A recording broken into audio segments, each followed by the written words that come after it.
who is an Australian microbiologist. The living cell is the most complex system of its size known to mankind.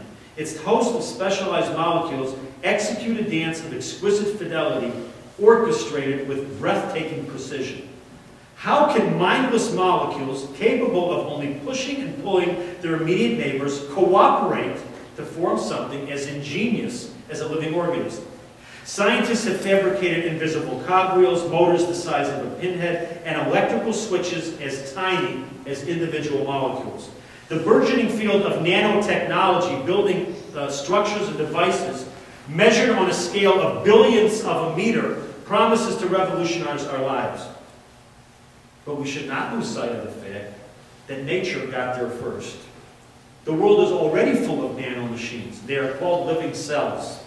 Each cell is packed with tiny structures that might have come straight from an engineer's manual. Minuscule tweezers, scissors, pumps, motors, levers, valves, pipes, chains, and even vehicles abound.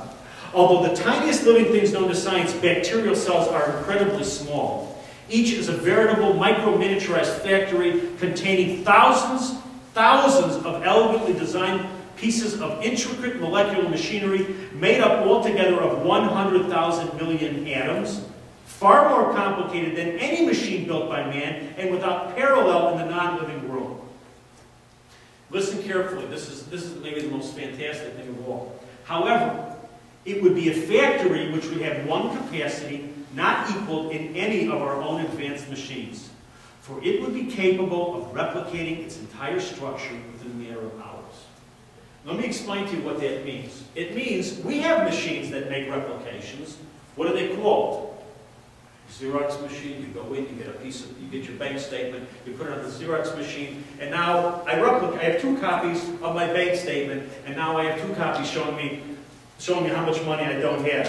But imagine going in a Xerox machine, right? Throwing into the room all the raw materials that go into, like, some plastic, some wires, and et cetera, et cetera. You come back in an hour, 2 Xerox machines. The one Xerox machine created another Xerox machine. That's what self-replication means. We don't have any clue how to do such a thing. That goes on millions and millions of times a day within our body. That's what's happening here. So, when you talk about Darwinian evolution simply begs the question. In other words, the very best that Darwinian evolution can tell you is the following. Once you have in place an incredibly complex piece of machinery called a living bacteria, which has at its core an incredibly, fantastically complex, digitally encoded system with an encyclopedic amount of digital information encoded into it, right? Once you have that in place, the interactions between this organism and its environment, which we call natural selection, can produce all kinds of different types of living organisms. In other words, all varieties of life are possible if, and only if, this piece of machinery is in place. So how did it get there? How did it get there?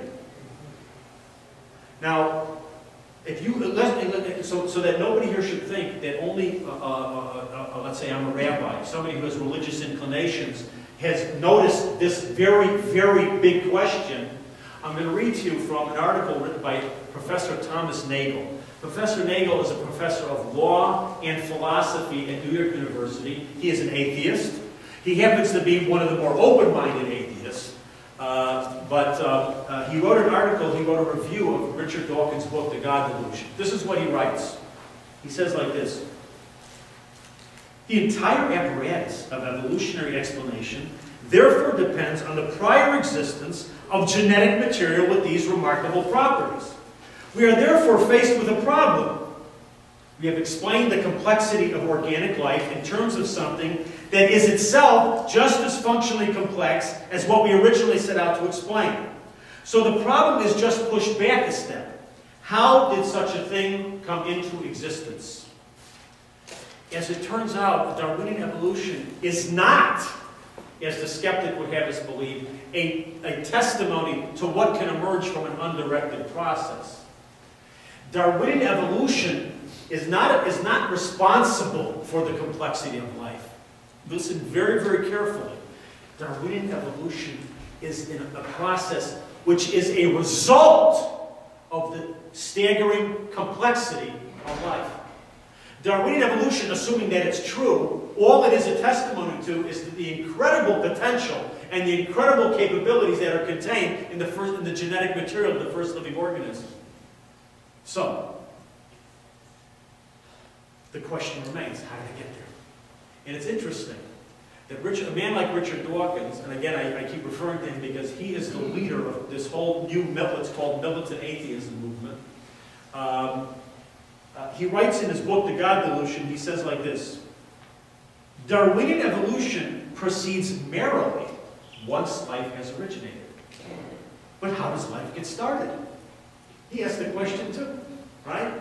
I say, yeah, you're right, Professor Dawkins. How does life get started? So let's see what some of the, and actually Dawkins, it says, look, I'm a biologist. You know, that's not my area of expertise, but I'm sure the chemists will come up with an answer. This is essentially what he says. Let's ask the chemists. Let's ask the experts in origin of life research, how did life begin? Well, Dr. Stuart Kauffman. Dr. Stuart Kauffman is an atheist, a secular humanist, highly distinguished scientist at the Vermont Center for, what's it called here? The Vermont Center, Vermont's Complex Systems Center. He writes like this. He's pretty straightforward. And by the way, you should know that the origin of life scientists are very open about this. It's not publicized, but it's very, very open. Stuart Kauffman. We do not, in fact, know how or where life started. There are several alternative views how life emerged on Earth, none established. Clearly, none of the theories above is adequate. And he goes even further. He says, anyone who tells you that he or she knows how life started on the Earth 3.5 billion years ago is a fool or a knave. Okay? Dr. Paul Davies. What stands out as the central unsolved puzzle in the scientific account of life is how the first microbe came to exist.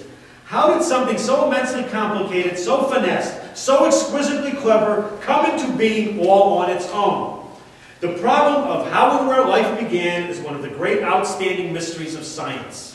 Many investigators feel uneasy about stating in public that the origin of life is a mystery, even though behind closed doors they freely admit they are baffled.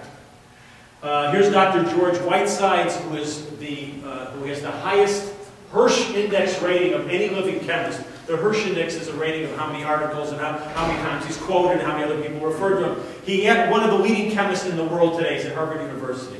Here's what he said in a speech when he accepted the Priestley Medal for chemistry in 2007.